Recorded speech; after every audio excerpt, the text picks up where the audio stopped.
What happens when the most advanced civilizations in the galaxy treat humanity like primitive children playing with fire? When alien empires with technology spanning millennia dismiss Earth as a backwards planet of violent savages? When every species in the Galactic Council votes to quarantine humanity because they're too dangerous and unpredictable to join civilized space? They discover that underestimating humans isn't just a mistake. It's the kind of error that reshapes the entire galaxy. This is the story of how a species everyone wrote off as hopeless barbarians became the one thing standing between civilization and total annihilation. It's about what happens when aliens who thought they knew everything about warfare, diplomacy, and survival realize they've been playing children's games while humans were mastering arts they couldn't even comprehend. Some lessons can only be learned the hard way. The galaxy was about to get an education that would echo across the stars for generations to come.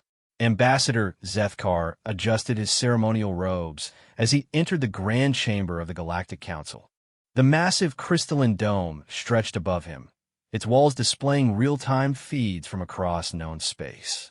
Representatives from 47 different species filled the floating platforms that orbited the central speaking area, their various breathing apparatus and environmental suits creating a symphony of mechanical hums and alien whispers. Today marked a historic moment. For the first time in 3 centuries, the Council would vote on whether to admit a new species to their civilized alliance. The species in question called themselves humans, and they came from a small blue planet on the outer rim of a relatively young galaxy. Zethkar had spent months reviewing the files. The humans had achieved faster-than-light travel barely 50 years ago, making them practically infants by galactic standards. His own people, the Vorthani, had been traveling between stars for over 2,000 years.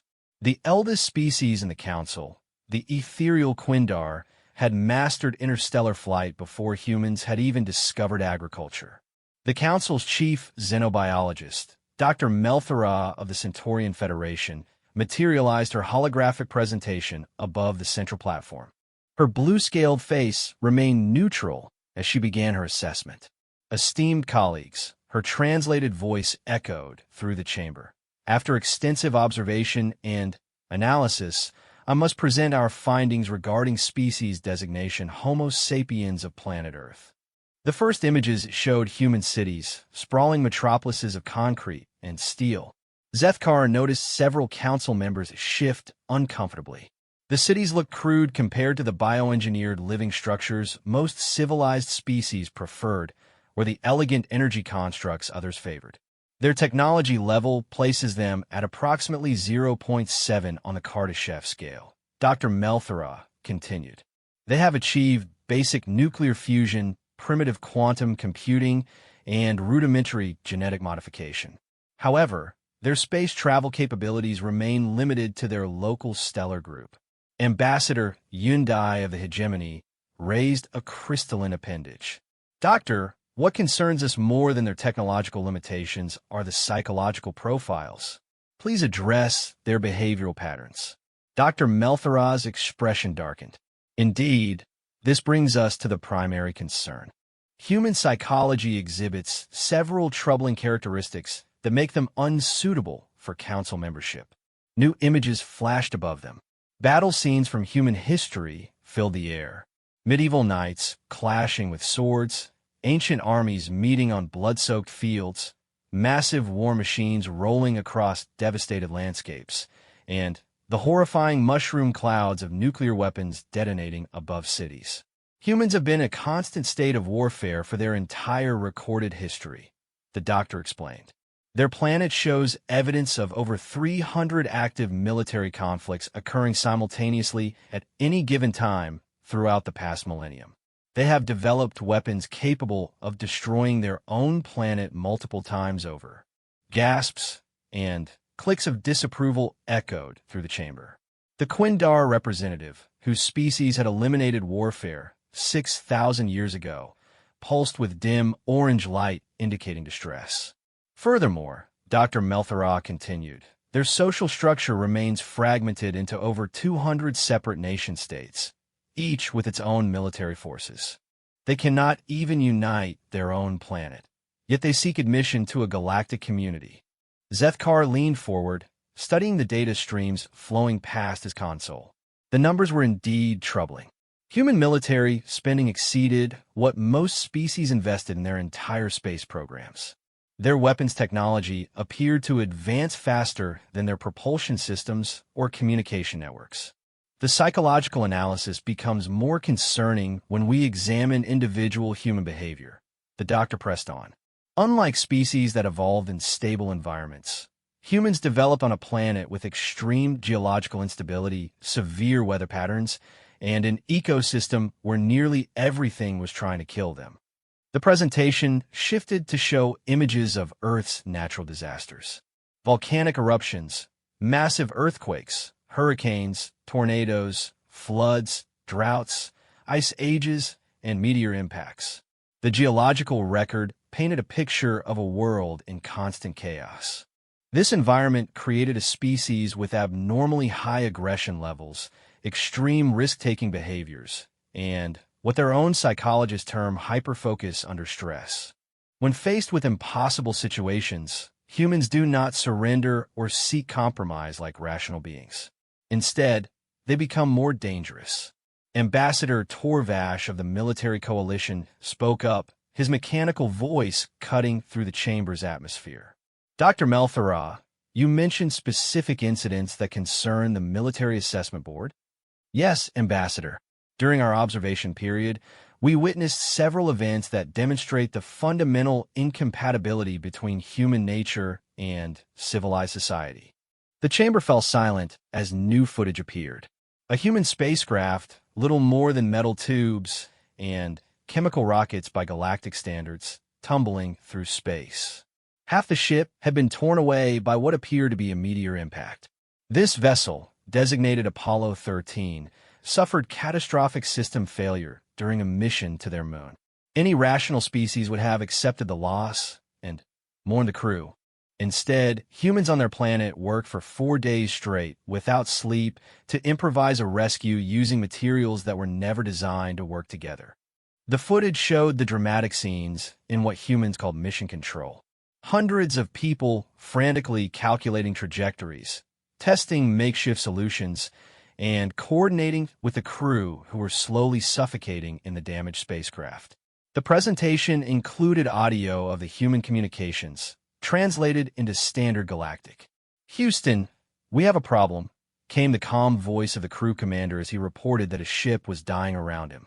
The crew never panicked, Dr. Melthara noted. Despite facing certain death, they followed instructions precisely while simultaneously improvising solutions to problems that had never been encountered before.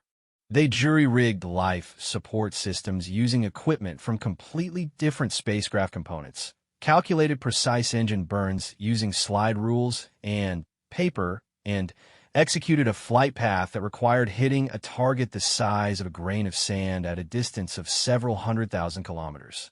The footage showed the spacecraft splashing down in Earth's ocean, the crew emerging alive to the celebration of their entire species. The mission was classified as a successful failure, the doctor continued.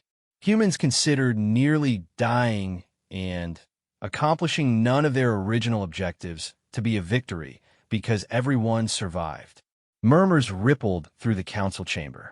Ambassador Zethkar had to admit the human response was unusual. Most species would have court-martialed the commanders responsible for such a catastrophic failure. This incident illustrates a concerning pattern, Dr. Melthara explained. Humans treat impossible situations as problems to be solved rather than realities to be accepted. They refuse to acknowledge limitations that other species consider absolute. The presentation shifted to military footage. Human soldiers in primitive armor and carrying basic projectile weapons were engaged in combat with what appeared to be vastly superior forces. This engagement occurred during what humans call World War II, the doctor narrated. A small unit of human soldiers designated as paratroopers were accidentally dropped behind enemy lines and found themselves surrounded by forces outnumbering them 40-1, with superior equipment and established defensive positions.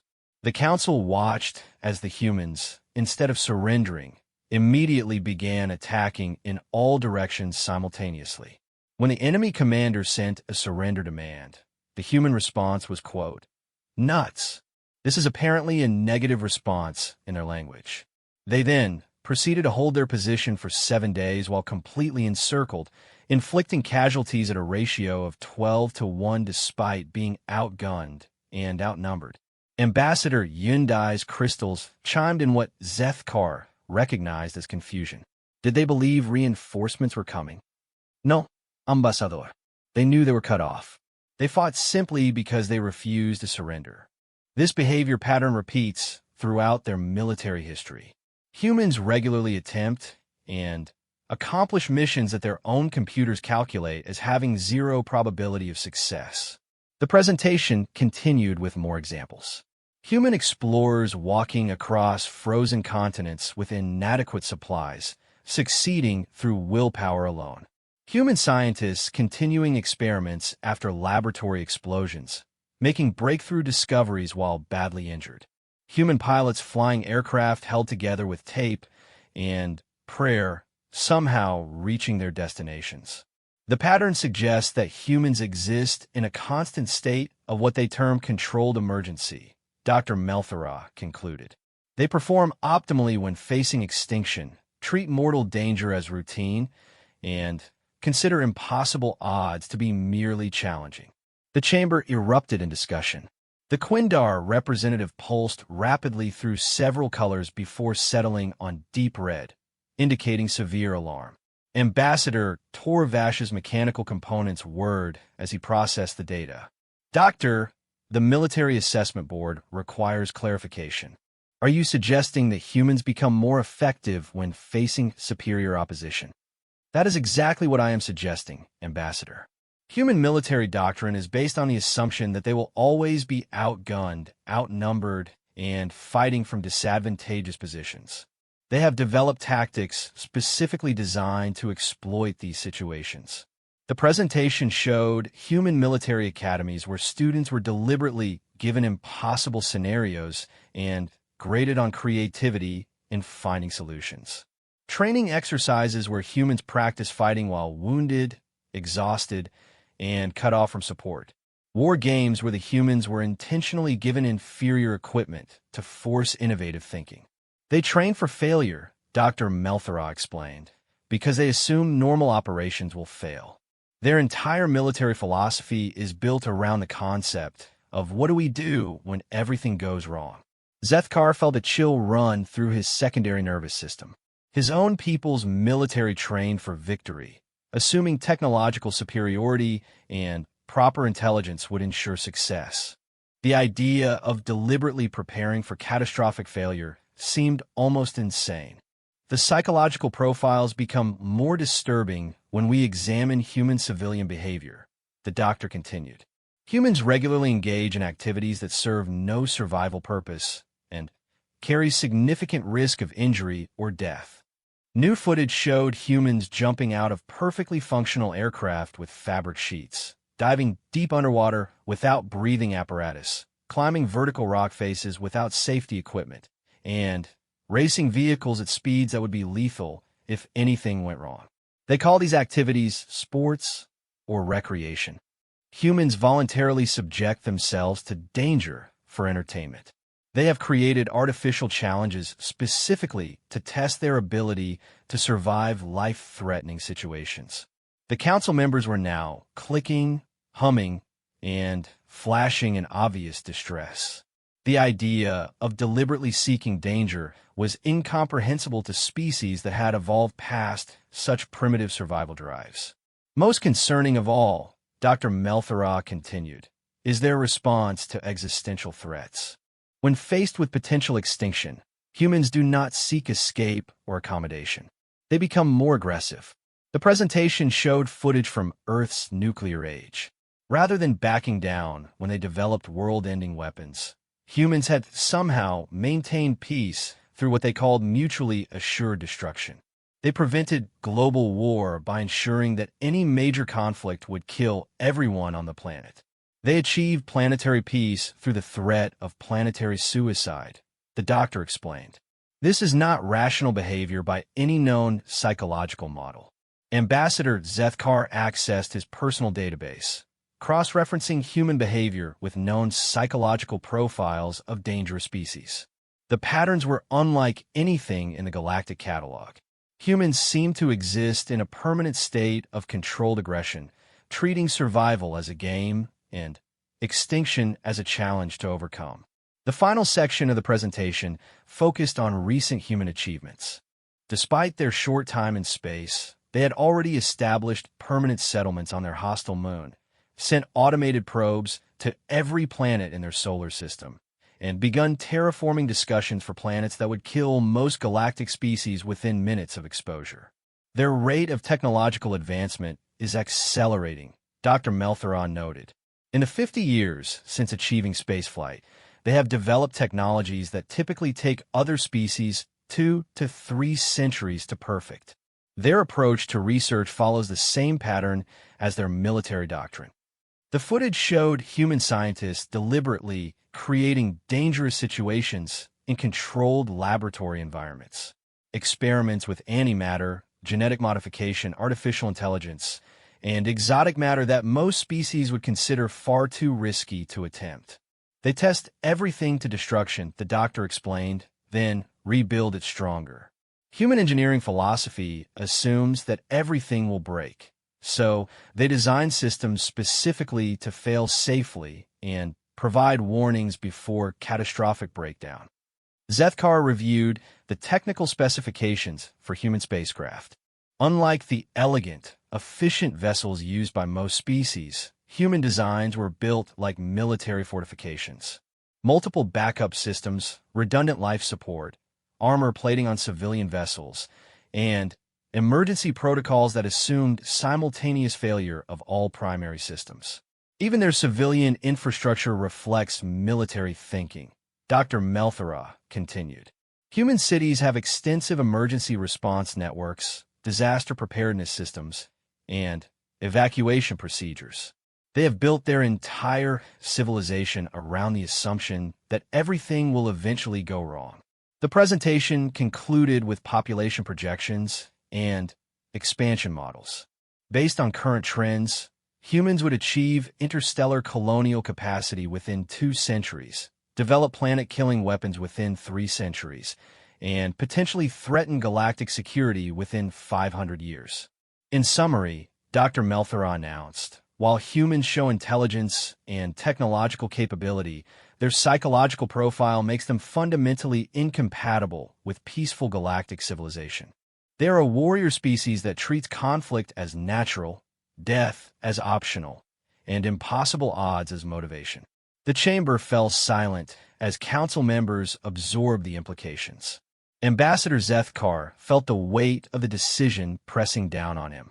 Humans were clearly dangerous, unpredictable, and followed behavioral patterns that defied rational analysis. But they were also undeniably effective. As the vote was called, Zethkar made his decision. The humans would be rejected from the Galactic Council, quarantined to their local stellar region, and monitored from a safe distance. It was the only rational choice when dealing with a species that considered certain death to be merely another problem requiring creative solutions. The vote was unanimous. 47 species agreed that humans were too dangerous to join civilized galactic society. None of them considered what might happen if that dangerous, unpredictable species ever faced a threat that required exactly those qualities to overcome. Captain Sarah Chun had been staring at the impossible readings on her navigation display for the better part of an hour. The exploration vessel Endeavour hung in space at what should have been the edge of the solar system, but her instruments insisted they were surrounded by artificial structures spanning several light hours in diameter. "Computer, run diagnostic on long-range sensors again," she commanded from the captain's chair. "Diagnostic complete," responded the ship's AI. All systems functioning within normal parameters. Detecting 47 distinct artificial constructs in formation around this vessel. Sarah rubbed her temples. The Endeavour was humanity's most advanced exploration ship, equipped with experimental drive systems that had pushed the boundaries of human engineering. They were supposed to be on a routine mapping mission to catalog planets in the next star system. Instead, they had jumped directly into what appeared to be the galaxy's largest traffic jam. "Commander Okafor, what's our status?" she called to her first officer. Commander James Okafor looked up from his tactical station, his dark face creased with confusion. "Captain, I'm reading energy signatures that don't match anything in our database. These ships, they're using power sources that shouldn't be physically possible." "Define shouldn't be possible, Commander." "Ma'am, some of these vessels are generating energy outputs equivalent to our entire sun. And they're doing it without any detectable fuel consumption or waste heat signature." Sarah felt the familiar tightening in her chest that always accompanied truly unprecedented situations. In her 20 years of space exploration, she had learned to trust that feeling. It usually meant she was about to encounter something that would rewrite the textbooks. "Lieutenant Rodriguez," she addressed her communications officer. "Any response to our standard greeting protocols?" "Negative, Captain," the young woman replied, her fingers dancing over her console. "I've transmitted in every language we know, including mathematical sequences and pictographic representations. Nothing but silence." Suddenly, the bridge lighting shifted as every display screen simultaneously activated. The crew watched in stunned silence as text appeared in perfect English across their monitors. "Attention vessel of species, human, ***, you have violated Galactic Quarantine Directive 2387. Omega ***, return to your designated solar system immediately ***. This is your only warning ***. Sarah stood slowly, her mind racing through first contact protocols that suddenly seemed woefully inadequate. "Lieutenant Rodriguez, open a channel on all frequencies." "Channel open, Captain." "This is Captain Sarah Chun of the Earth vessel Endeavour.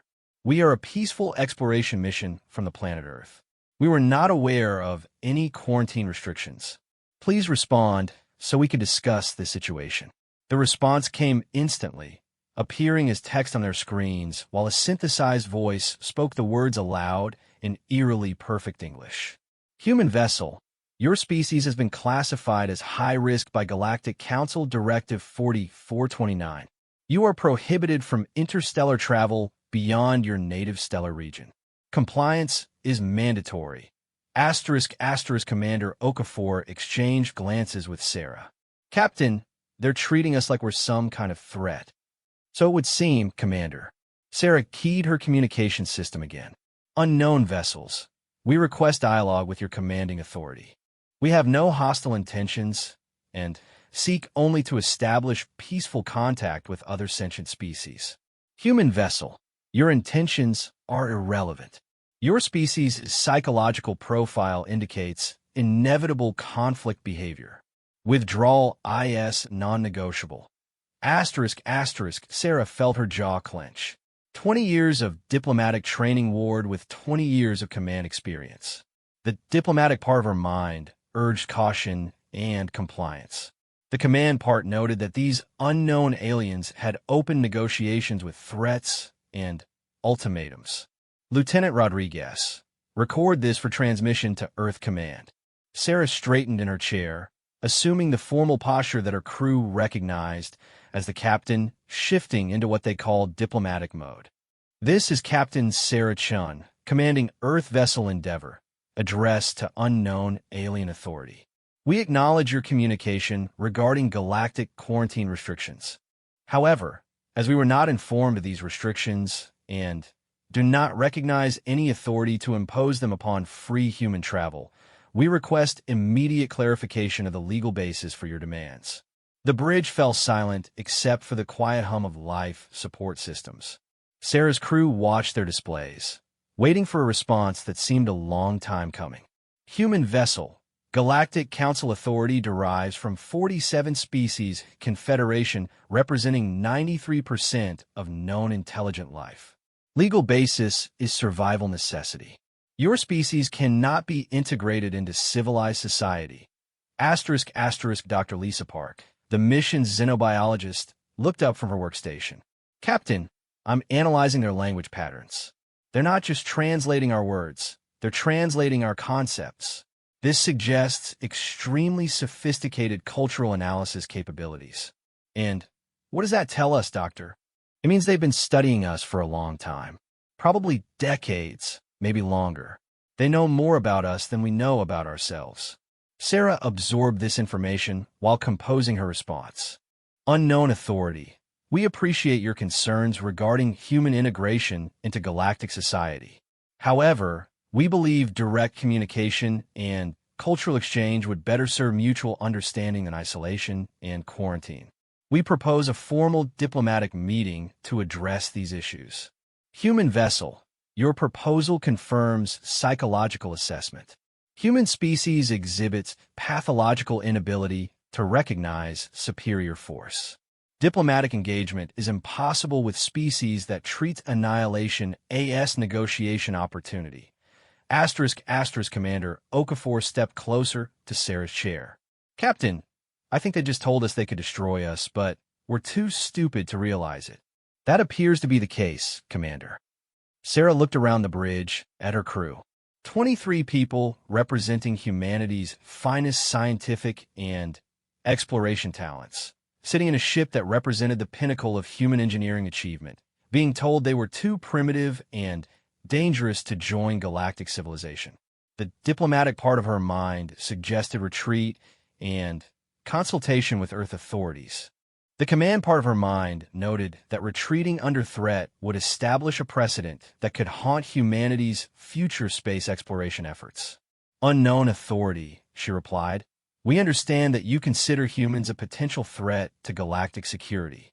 However, we do not understand the basis for this assessment, as we have no history of hostile contact with alien species. We request specific information regarding the nature of your concerns so that we may address them appropriately. The response came faster this time, and Sarah noticed something different in the language patterns. Human vessel. Your species classification is based on comprehensive behavioral analysis. Humans exhibit abnormal aggression levels, pathological risk-taking, refusal to acknowledge defeat, weaponization of civilian technology, and deliberate cultivation of dangerous capabilities. Integration impossible. ***, Dr. Park was furiously taking notes. Captain, they're describing us like we're some kind of super predators. But the examples they're giving are our greatest survival traits. Explain, Doctor. Risk-taking led to space exploration. Refusal to acknowledge defeat led to breakthrough medical treatments and technological innovations. Weaponizing civilian technology is just good engineering practice. They're listing our strengths as if they were pathologies. Sarah felt a growing understanding of the situation. They're not afraid of what we might do to them. They're afraid of what we might become. Human vessel. Time limit for withdrawal has been extended due to diplomatic curiosity. Your species' response to superior force directive requires additional analysis. Explain human refusal to acknowledge obvious tactical disadvantage. ***, Sarah almost smiled. Even advanced alien civilizations couldn't resist trying to understand humans when they encounter behavior that didn't fit their models.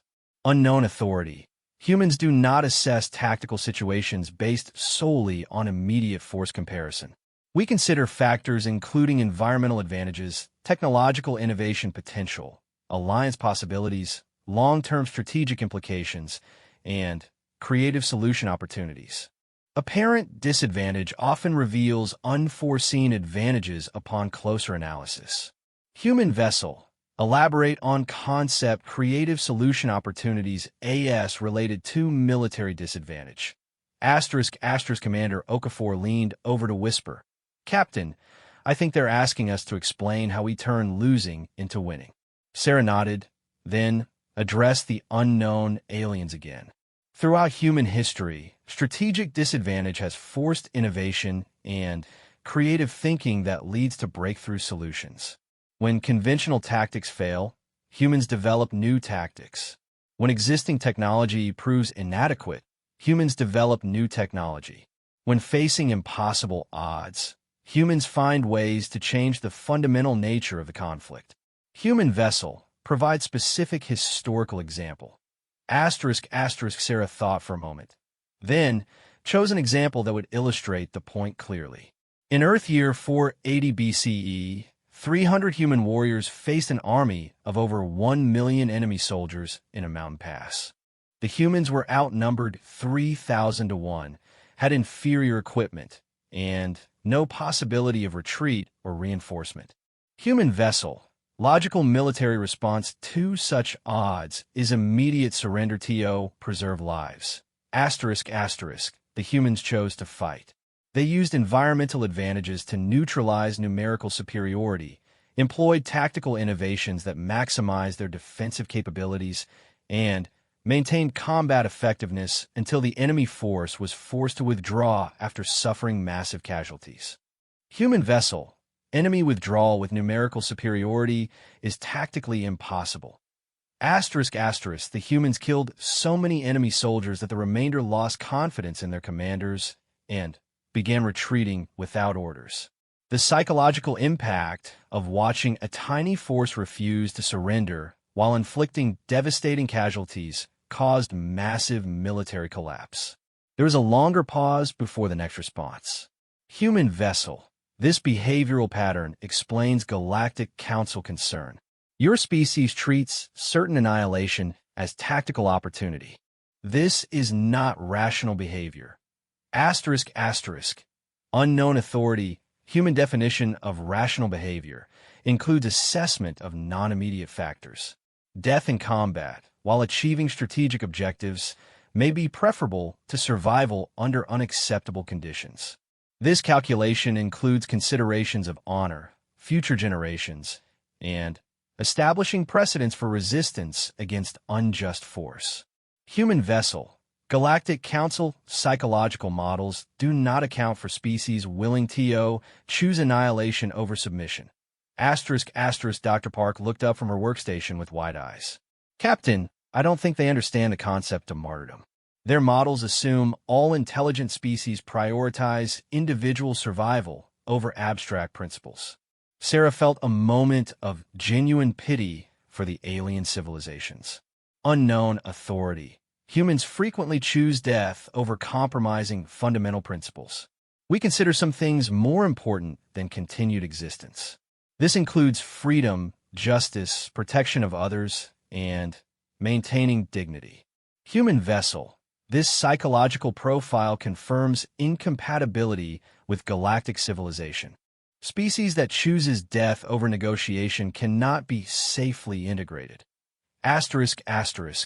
Unknown authority. We choose death over submission to unjust authority. We are willing to negotiate with anyone who approaches us as equals and treats us with respect. We are not willing to accept subordinate status based on threats and intimidation. The communication silence stretched longer this time.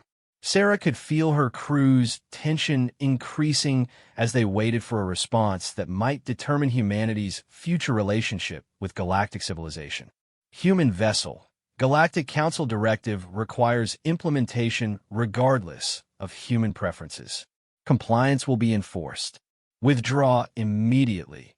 Sarah looked around her bridge one more time, noting the determined expressions on her crew's faces. Dr. Park was still taking notes on alien psychology.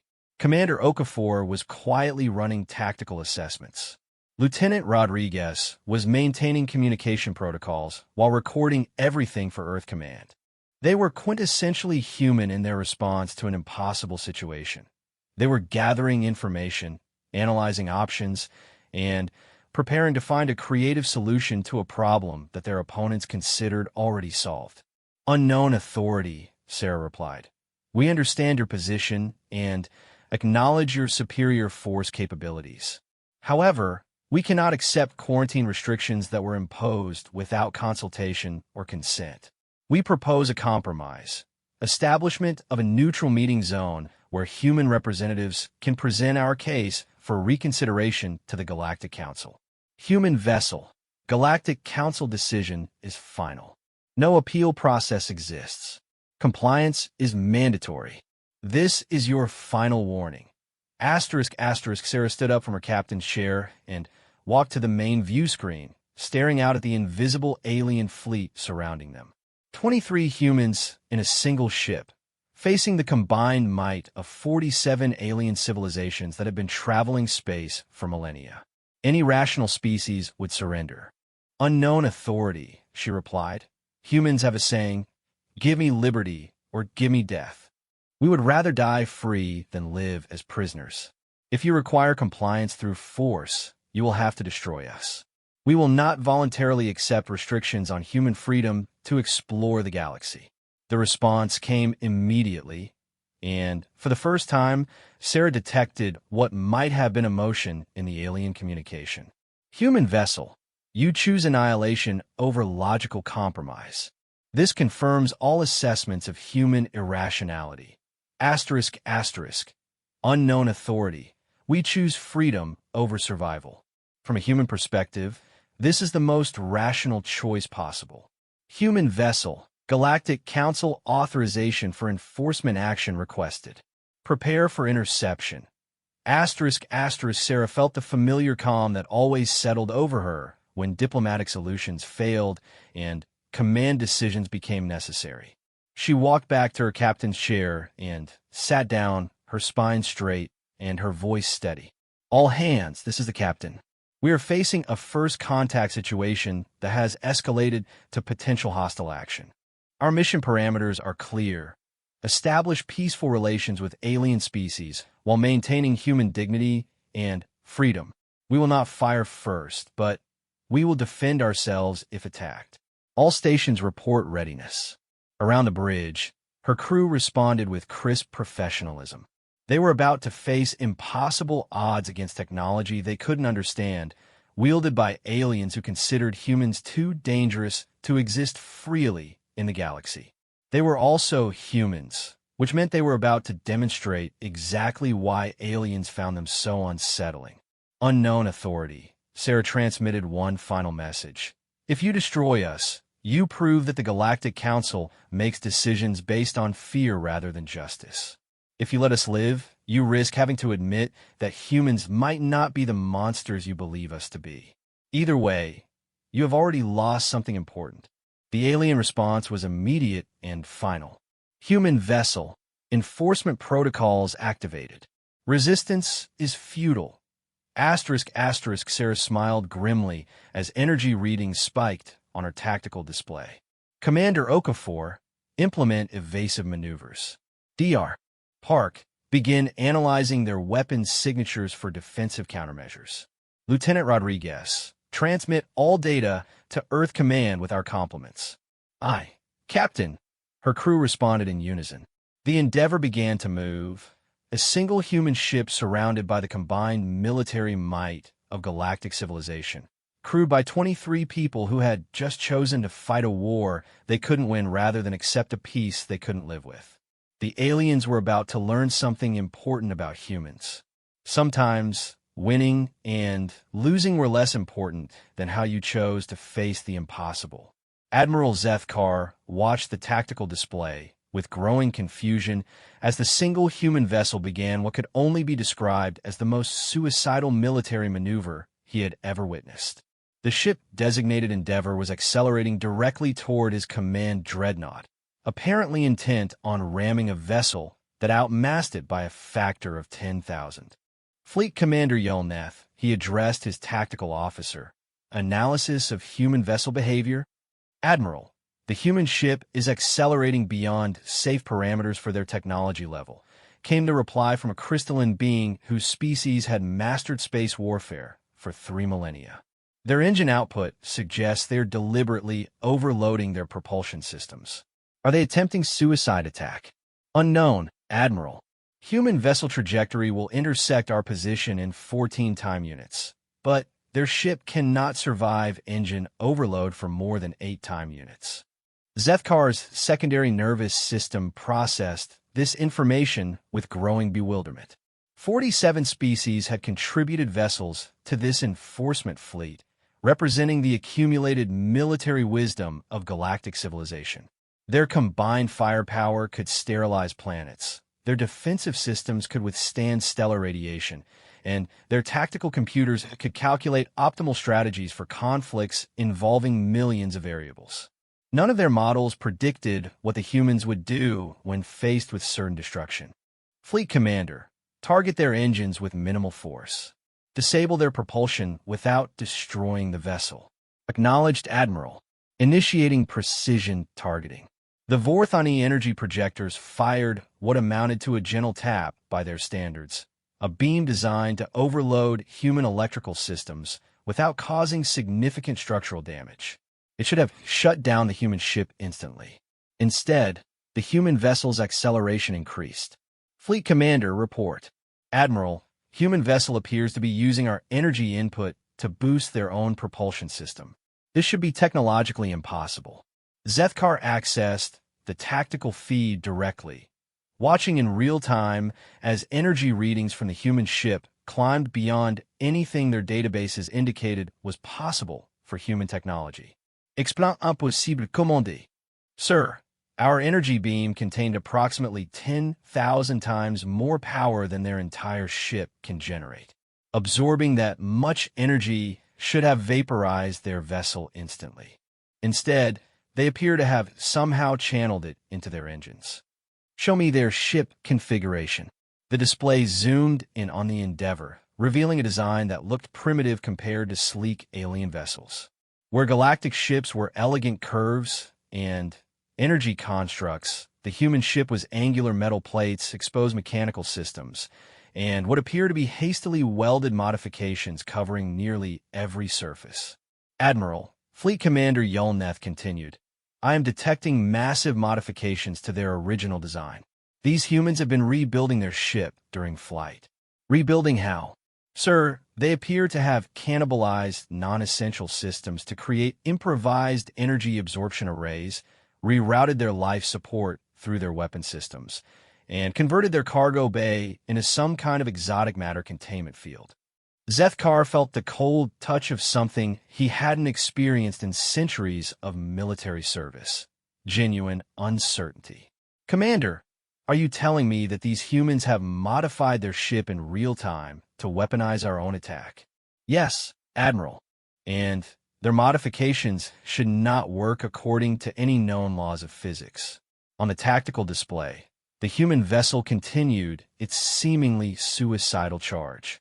But Zethkar was beginning to suspect that nothing about human behavior could be accurately described as suicidal. Insane, perhaps. Impossible, certainly. But not suicidal. A new communication arrived from the human ship, transmitted on a frequency that shouldn't have been able to penetrate galactic military shielding. Galactic Fleet, this is Captain Sarah Chun of Earth Vessel Endeavor. We have analyzed your weapons capabilities and found them inadequate for our mission requirements. We are appropriating your energy output to boost our own systems. Thank you for your cooperation. Fleet Commander Yulneth's crystalline structure pulsed with rapid color changes indicating extreme agitation. Admiral, they're using our own weapons to power their ship, and they're thanking us for it. I noticed, Commander. What is their current trajectory? Sir, they're no longer heading directly for our vessel. New course analysis suggests they are attempting to reach the edge of our formation. To escape. Negative, Admiral. At their current acceleration rate, they will have enough velocity to reach the nearest star system within 2 days. But their ship cannot survive the stresses they are subjecting it to. Zethkar studied the human vessel's energy signature. The ship was literally tearing itself apart from the forces it was generating, but somehow managing to hold together through what appeared to be constant emergency repairs and structural reinforcement. Fleet Commander, dispatch a squadron of interceptors. Use minimal force to disable that vessel before they destroy themselves. Acknowledged, Admiral. 12 of the galaxy's most advanced fighter craft peeled away from the main fleet, their sleek forms dancing through space with a precision that came from thousands of years of aerospace engineering refinement. Each fighter carried enough firepower to level a human city operated by pilots whose species had evolved specifically for three-dimensional combat in zero gravity. They closed on the human vessel in perfect formation, preparing to execute a textbook interception that would disable the primitive human ship without causing significant casualties. The humans opened fire with weapons that violated several fundamental laws of physics. Admiral, Fleet Commander Yolneth's voice carried harmonics that indicated severe distress. Human vessel is using some kind of projectile weapon system, but the projectiles are exceeding light speed. That is impossible, Commander. Yes, Admiral. The humans are firing impossible ammunition at impossible velocities using impossible technology. On the tactical display, Zethkar watched 12 of the galaxy's finest fighters being systematically destroyed by a ship that should have been space debris 10 minutes ago. The human weapons appear to be launching chunks of metal that somehow accelerated to faster-than-light speeds using principles that made no scientific sense. Fleet Commander, how are they achieving faster-than-light projectile velocities? Admiral, preliminary analysis suggests they're using our own energy input to power localized space-time distortion fields around their ammunition. They are somehow creating miniature warp bubbles for individual bullets. They're doing what with our energy? Sir, they have turned our weapons into a power source for technology that should not exist. Each projectile they fire is contained within its own faster-than-light field generated by energy we provided when we tried to disable them. Zethkar accessed the fleet database, searching for any precedent or tactical guidance for dealing with an enemy that used your own attacks to become more dangerous. The search returned no results. In the entire recorded history of galactic warfare, no species had ever weaponized incoming fire to improve their own combat capabilities. Fleet Commander, what is the status of Interceptor Squadron Alpha? Complete loss, Admiral. All 12 vessels destroyed. Human vessel shows no significant damage.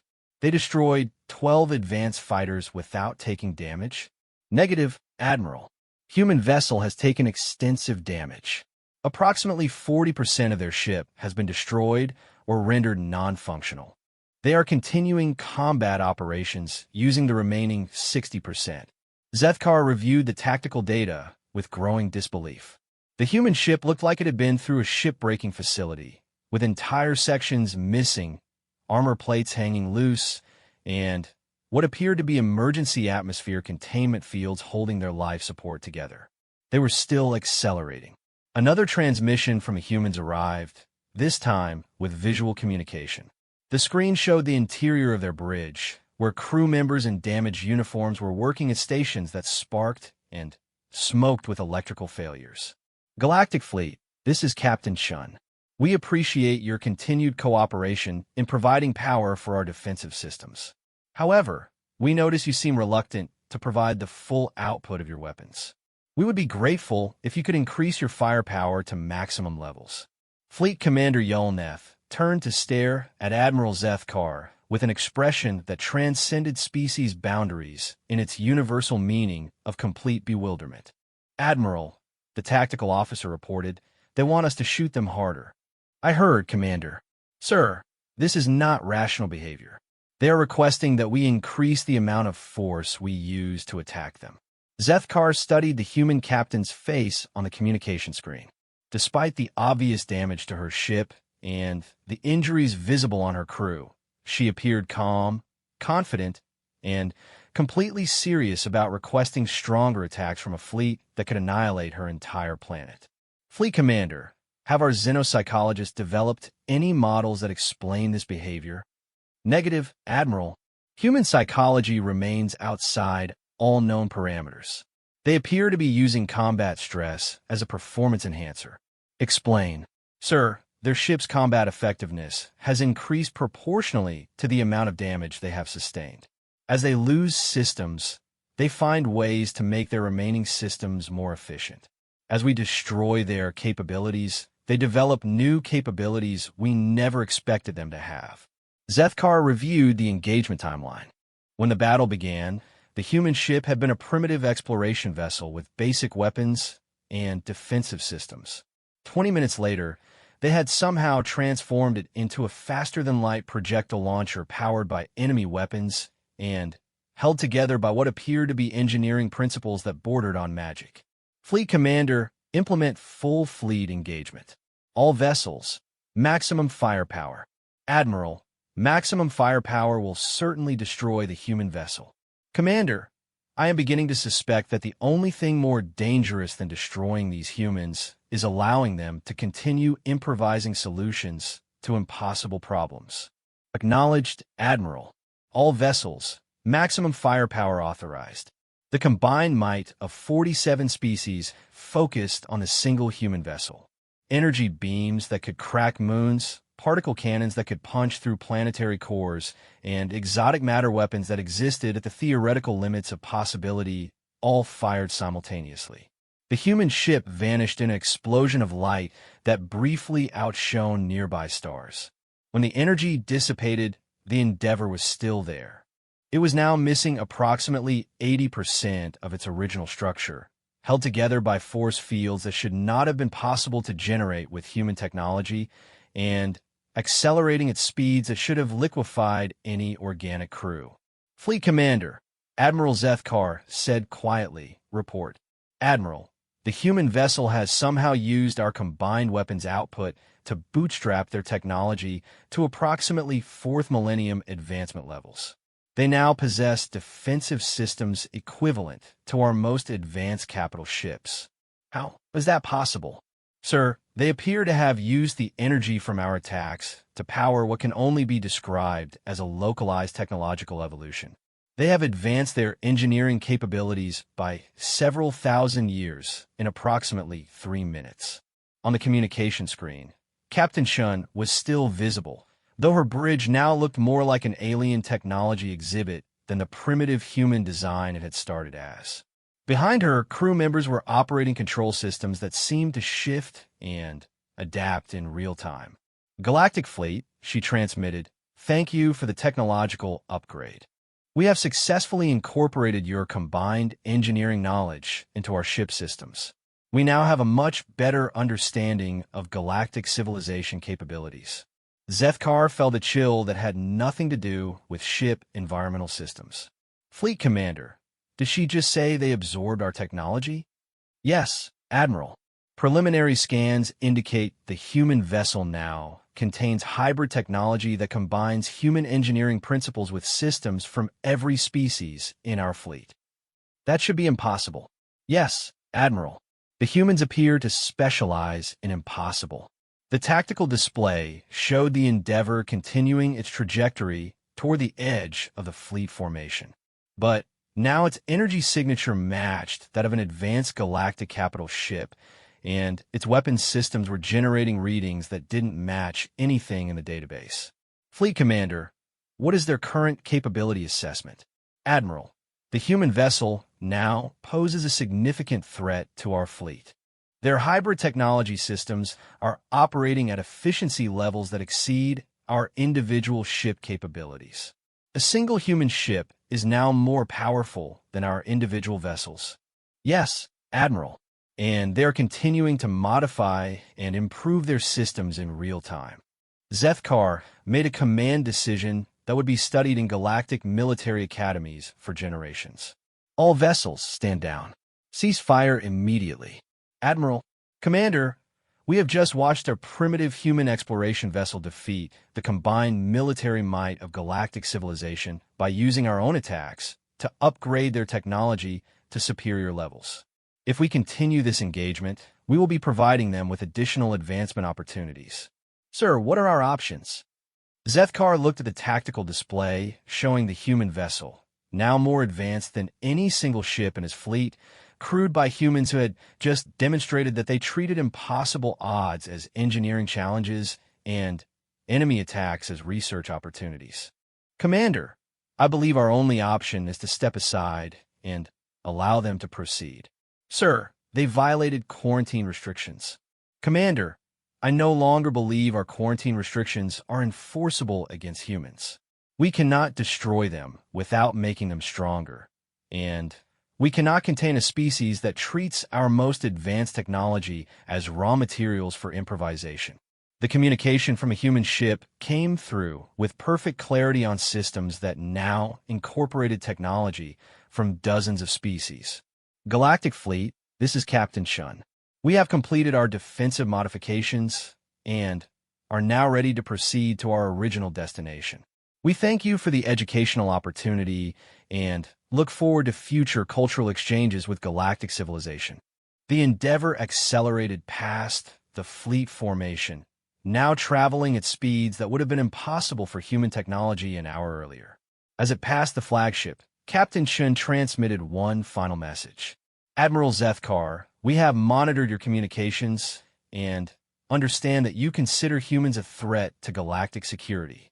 We hope this engagement has demonstrated that humans prefer cooperation to conflict. However, we also hope you understand that humans respond poorly to threats and restrictions imposed without consultation. Zethkar found himself responding before he consciously made the decision to do so. Captain Shun, you have exceeded our expectations. Admiral, humans usually do. We suggest the Galactic Council reconsider its assessment of human psychology. We are not the monsters you believe us to be, but we are also not the victims you expected us to be. The human vessel jumped to faster-than-light travel, leaving behind a fleet of the galaxy's most advanced warships that had just been comprehensively defeated by a single exploration crew who had treated the engagement as an interesting technical challenge. Admiral Zethkar sat in his command chair, staring at the empty space where the human ship had been, trying to compose a report that would explain to the Galactic Council how their enforcement action had resulted in providing humans with advanced military technology and demonstrating that quarantine restrictions were unenforceable. Fleet Commander, he finally said, prepare a message for immediate transmission to the Galactic Council. Yes, Admiral. Content. Zethkar considered how to explain that humans were not the primitive species the Council believed them to be. They were something far more dangerous, a species that improved rapidly under pressure, learned quickly from conflict, and treated superior enemy forces as educational opportunities. Commander, inform the Council that our initial assessment of human psychology was incomplete. The emergency session of the Galactic Council convened in chaos. Representatives from 47 species filled their environmental chambers, their various forms of communication creating a cacophony of clicks, hums, electromagnetic pulses, and chemical emissions that the translation systems struggled to process simultaneously. Ambassador Zethkar stood at the central podium, his formal robes replaced by emergency military dress. The report he carried contained information that would fundamentally change every species' understanding of galactic security, human psychology, and the nature of warfare itself. Supreme Coordinator Velthara of the Quindar called for order, her ethereal form pulsing with urgent orange light. Council members, we face an unprecedented situation. Admiral Zethkar will present his report on the human quarantine enforcement action. Zethkar activated the central display, showing the tactical recording of the Endeavor's engagement with the Galactic Fleet. Esteemed representatives, 12 hours ago, a single human vessel defeated the combined military might of our enforcement fleet using tactics that our best strategic minds considered impossible. The chamber erupted in overlapping communications. The military coalition's representative, General Torvash, cut through the noise with his mechanical voice. Admiral, clarified defeated. Were our forces destroyed? No, General. Our forces were rendered strategically irrelevant. The human vessel used our own attacks to upgrade their technology beyond our individual ship capabilities, then proceeded to their original destination despite our overwhelming tactical advantage. Dr. Melthara materialized her holographic form at her designated station. Admiral, this contradicts all psychological models. Humans should have surrendered when faced with annihilation. Doctor, humans do not appear to recognize annihilation as a possible outcome. They treat certain death as an engineering problem requiring creative solutions. Zethkar began playing the tactical recordings. Council members watched in stunned silence as the primitive human vessel systematically turned each escalating attack into an opportunity for technological advancement. The engagement began with standard enforcement protocols, Zethkar explained. When the humans refused withdrawal demands, we attempted to disable their vessel with minimal force. The recording showed the energy beam hitting the Endeavor, followed by the impossible sight of the human ship's acceleration increasing. "They weaponized our disable attack?" asked Ambassador Yundai, her crystals chiming in disbelief. "Worse, Ambassador. They reverse-engineered our energy projection technology in real time and integrated it into their propulsion systems. Within minutes, they had bootstrapped their ship beyond its original design parameters." The recording continued, showing the systematic destruction of the elite interceptor squadron by impossible faster-than-light projectiles. General Torvash's mechanical components whirred as he processed the data. "Admiral, how did a primitive species develop faster-than-light ammunition?" "Sir, they didn't develop it. They improvised it. Using our energy weapons as a power source, they created localized space-time distortion fields around individual projectiles. They invented warp-speed bullets during combat." The chamber fell silent except for the ambient sounds of various life support systems. The concept of inventing entirely new physics during a battle was outside every species' military doctrine. Supreme Coordinator Velthera pulsed deep red. "Admiral, continue your report." The engagement escalated when we deployed maximum fleet firepower.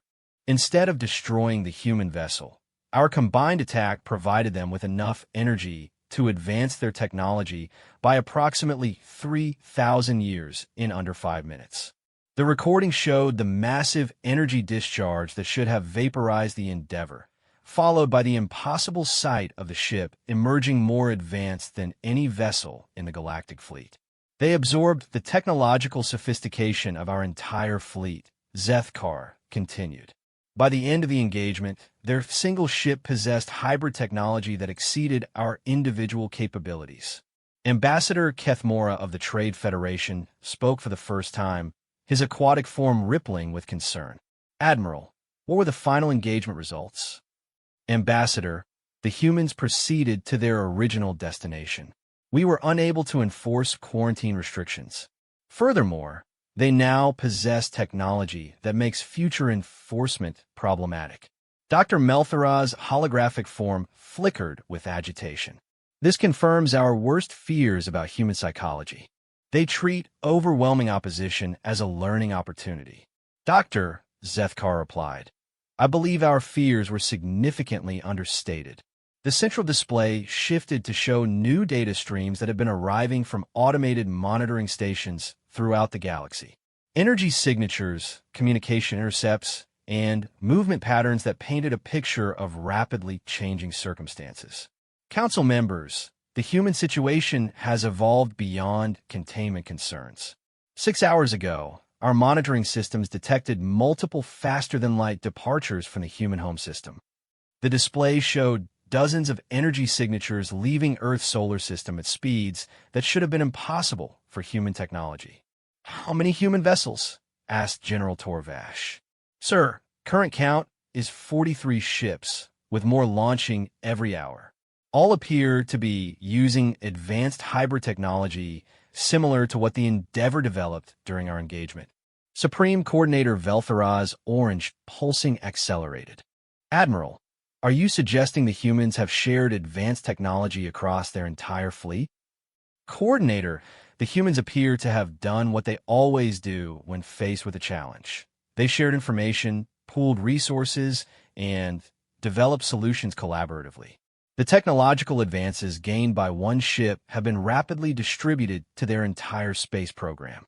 Ambassador Yundai's crystals rang in harmonies that indicated extreme concern. "Where are these human vessels traveling?" "Ambassador, they appear to be heading toward every inhabited system within their stellar region.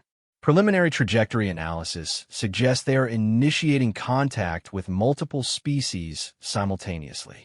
The chamber erupted in chaotic communication as representatives realized the implications.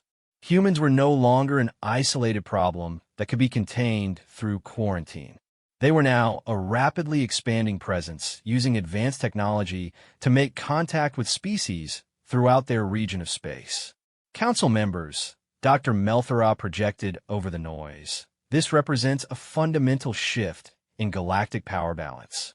If humans establish alliances with other species using their advanced technology, she didn't need to complete the thought.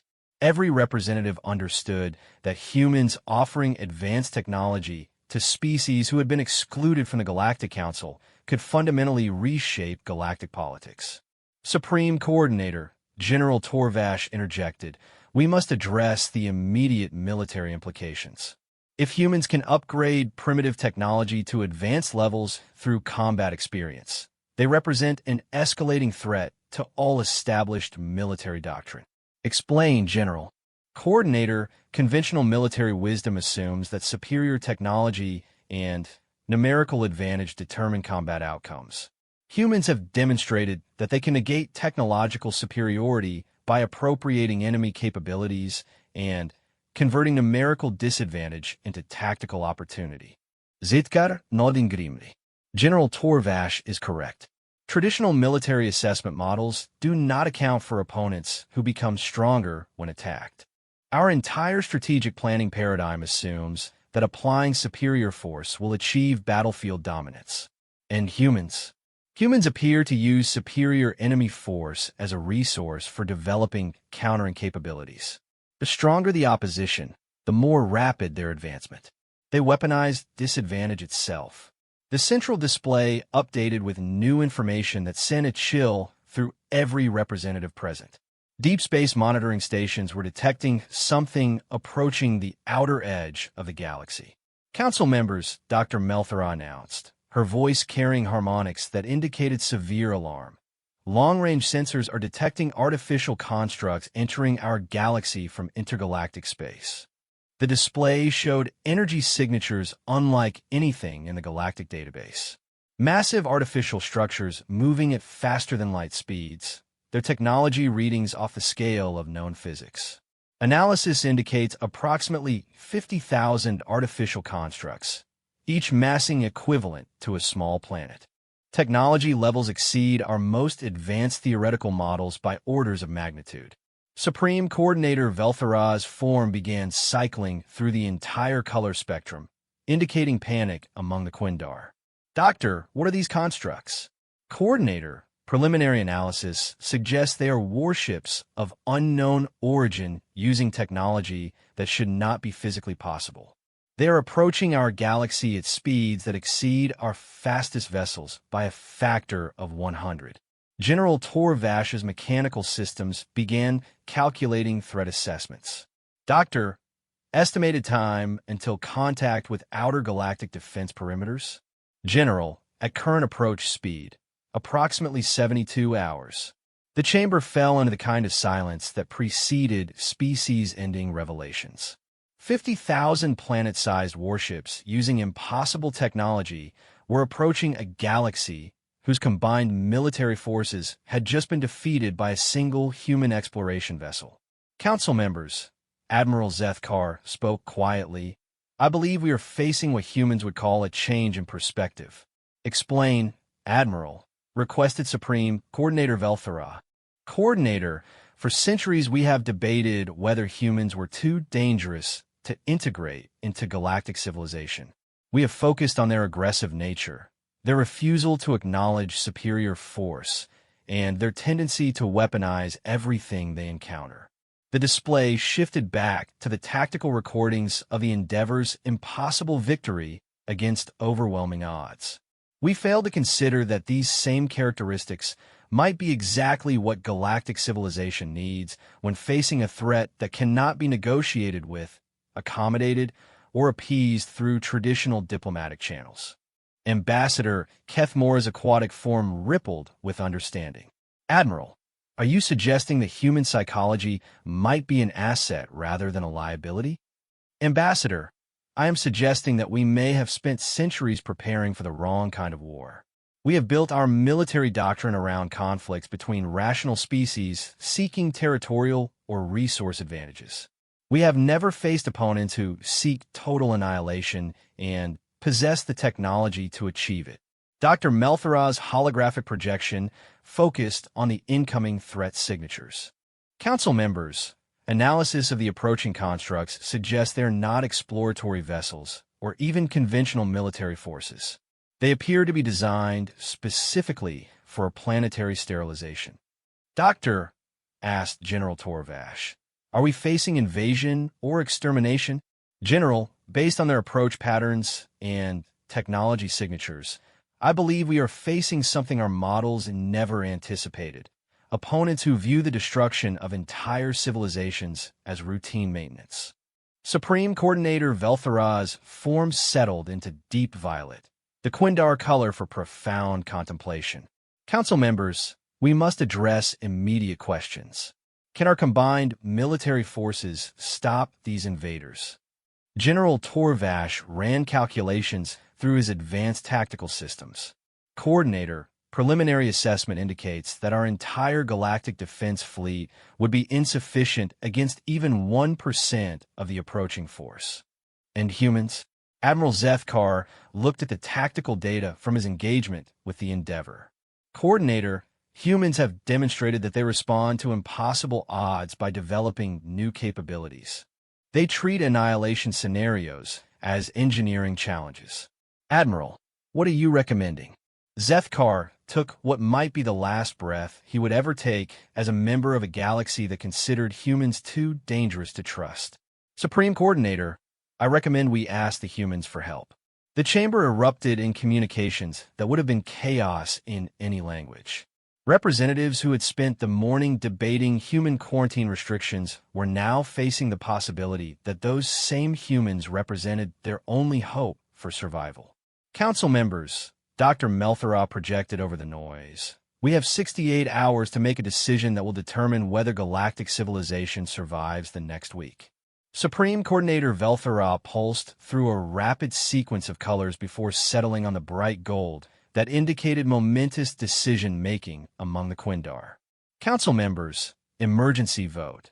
Do we formally request assistance from the human species in defending galactic civilization against the approaching extermination threat? The vote was unanimous. 47 species who had morning voted to quarantine humans as too dangerous for civilized society now voted to beg those same humans to save them from something far more dangerous than they had ever imagined possible. The message was transmitted immediately. To the human species from the Galactic Council, we request immediate assistance. Our galaxy faces extermination by unknown forces. We believe human capabilities may be our only hope for survival. The response came back in less than an hour, transmitted from dozens of human vessels now spread throughout local space. Galactic Council, this is Admiral Sarah Chun, commanding the Earth Defense Fleet.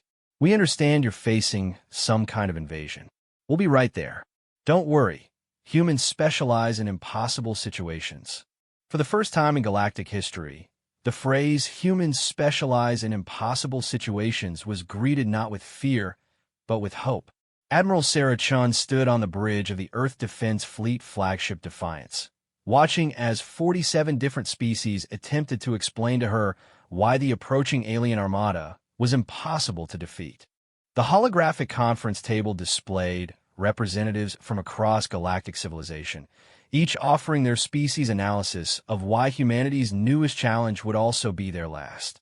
Admiral Chun, General Torvash projected through the mechanical translation systems, you must understand the scale of this threat. 50,000 vessels, each massing equivalent to a terrestrial planet, using technology that exceeds our theoretical maximums by several orders of magnitude. Sarah nodded politely while reviewing the tactical data on her personal display. The approaching fleet was indeed impressive by conventional standards. Planet-sized ships, faster-than-light velocities that exceeded anything in the galactic database. Weapons that could apparently sterilize entire worlds from several star systems away. It was exactly the kind of impossible situation that made her feel nostalgic for the old days when humanity only had to worry about things like world wars, nuclear weapons, and natural disasters. General, What's the estimated timeline until they reach inhabited systems? Admiral, at current approach velocity, the enemy will reach the outer colonies in approximately 40 hours. Our combined fleet movements suggest we can concentrate our forces for defensive action in approximately 60 hours. Dr. Melthara's holographic form flickered with stress patterns. Admiral, our analysis indicates that conventional military engagement will result in total galactic casualties within 96 hours of first contact. Doctor, define total galactic casualties. Admiral, complete sterilization of all inhabited worlds, destruction of all space-based infrastructure, and elimination of all intelligent life within the galaxy. Sarah exchanged glances with her tactical officer, Commander Patel, who was trying to suppress what appeared to be a smile. Behind them, the bridge crew of the Defiance continued their preparations with the calm efficiency that humans exhibited when facing extinction-level events. Dr. Melthara, has your analysis considered the possibility that these invaders might not be as invincible as they appear? Admiral, with respect, human optimism will not alter the fundamental physics of this engagement. The enemy possesses overwhelming technological and numerical superiority.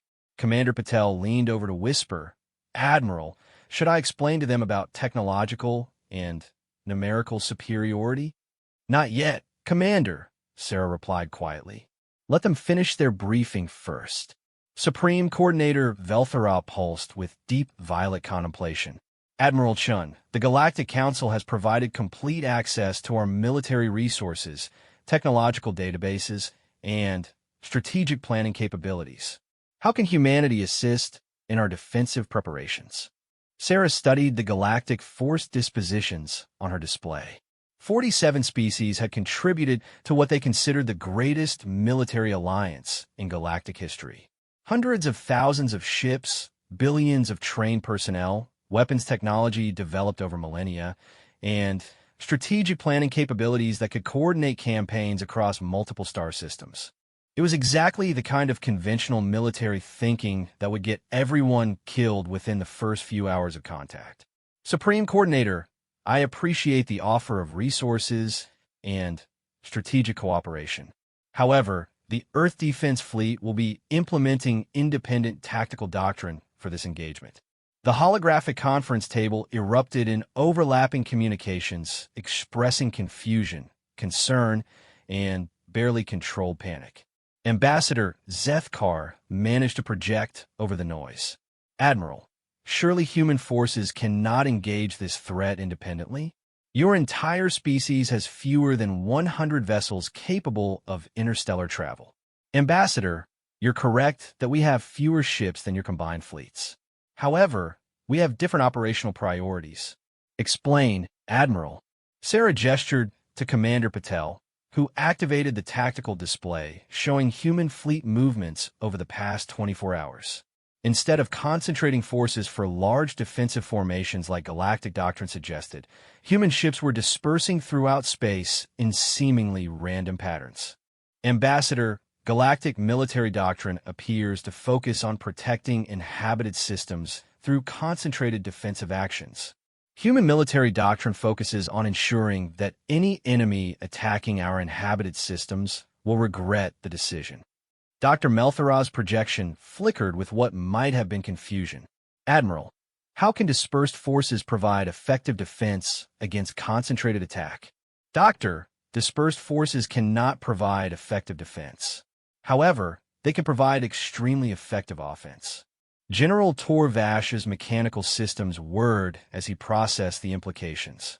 Admiral, are you suggesting that human forces will abandon defensive positions to engage in offensive operations? General, I'm suggesting that the best defense against an enemy that wants to exterminate your entire civilization is to exterminate them first. The conference table fell silent except for the various life support sounds from different species' environmental systems. The concept of responding to overwhelming invasion force with preemptive attack violated every principle of rational military engagement. Admiral, Supreme Coordinator Velthara pulsed uncertainly. human forces cannot possibly achieve offensive success against such superior opposition. Coordinator, human forces specialize in achieving offensive success against superior opposition. It's what we do. Commander Patel updated the tactical display to show human technological developments over the past 24 hours. Since receiving the galactic technology upgrade during their encounter with the enforcement fleet, human engineers had been working with their characteristic disregard for conventional limitations. Council members, Sarah continued, during our recent diplomatic exchange with the galactic fleet, we acquired significant insight into advanced engineering principles. Human research teams have been developing applications for this knowledge. The display showed schematics that made the assembled alien representatives' various forms of communication system emit sounds of distress. Human ships were being modified with hybrid technology that shouldn't have been possible to integrate, weapons systems that violated known physics, and defensive configurations that looked more like they were designed to ram things than fight them. Admiral, Dr. Melthorop projection. These modifications should not be structurally stable. Human ships cannot support the energy loads these systems would generate. Doctor, human engineering philosophy assumes that everything will break eventually. We design systems to fail safely while accomplishing mission objectives. And when your ships are destroyed by these modifications? Doctor, our ships are designed to be destroyed. The question is whether they accomplish their mission before structural failure occurs. Ambassador Keth Mora's aquatic form rippled with profound confusion. Admiral, human crews cannot survive the conditions these modifications would create. Ambassador, human crews trained specifically to operate under lethal conditions. We consider hostile environments to be normal operating parameters. Sarah activated a new section of the tactical display, showing training exercises that human crews had been conducting since receiving word of the invasion threat. Unlike galactic military training that focused on optimal performance under ideal conditions, human training deliberately created the worst possible scenarios and required crews to succeed anyway. Council members, she explained, human crews are currently practicing combat operations while their ships are actively exploding around them. Life support has failed, primary systems are offline, and they're outnumbered by factors of hundreds to one. Why would you train under such conditions? Asked General Torvash. General, because those will probably be the actual combat conditions we face. Human military doctrine assumes that everything will go wrong simultaneously and plans accordingly. The display updated again, showing the current positions of human ships scattered throughout space in what appear to be a completely random pattern. But, as Sarah highlighted individual vessel positions, a different picture emerged. Council members, human ships are not randomly dispersed. They have been positioned to take advantage of gravitational anomalies, asteroid fields, stellar phenomena, and spatial distortions that can be used to multiply force effectiveness. Commander Patel activated a simulation showing how human ships could use local space conditions to achieve tactical advantages. Ships hiding in stellar coronas to mask their energy signatures, vessels using gas giant magnetic fields to accelerate projectiles, and fighters positioned to use asteroid impacts as area effect weapons. Admiral, Supreme Commander Veltharov pulsed with rapid color changes. These tactics assume your forces can survive operating in conditions that would destroy conventional vessels. Coordinator, human vessels are specifically designed to survive and operate in conditions that would destroy conventional vessels. We build everything assuming we will be fighting in environments that are actively trying to kill us. The tactical simulation continued, showing human forces using environmental hazards as weapons platforms. Sarah noticed that several galactic representatives were now exhibiting the physical signs that their species associated with severe psychological stress. Council members, she continued, human strategic planning assumes that conventional tactics will fail, conventional weapons will be inadequate, and conventional strategies will result in defeat. Therefore, we have developed unconventional alternatives. Dr. Melthorov's projection stabilized as she focused on the tactical data. Admiral, these unconventional alternatives appear to rely heavily on sacrificing human forces to achieve limited tactical gains. Doctor, human alternatives rely on sacrificing everything necessary to achieve strategic victory. The difference is in how you define success. Explain. Doctor, galactic military doctrine appears to define success as preserving maximum friendly forces while achieving territorial objectives. Human military doctrine defines success as ensuring the enemy cannot threaten human civilization regardless of the cost to achieve that goal. Sarah activated the final section of her presentation, showing the true scope of human preparations. While galactic forces have been concentrating for defensive operations, human ships have been dispersing throughout space, carrying payloads that made the assembled representatives emit sounds of alarm in multiple languages simultaneously. Council members, each human vessel is carrying sufficient exotic matter to destabilize a star system. If our conventional tactics fail, we have prepared alternative strategic options. General Torvash's mechanical voice carried harmonics that indicated severe system stress. Admiral, are you suggesting that human forces will deliberately destroy star systems to prevent enemy occupation? General, I'm suggesting that human forces will destroy whatever is necessary to ensure that any species attempting to exterminate galactic civilization will not survive the attempt. The holographic conference table erupted in communications that the translation systems couldn't process fast enough. Representatives were simultaneously expressing horror at human strategic planning and admiration for human determination. Supreme Coordinator Veltharam managed to restore order.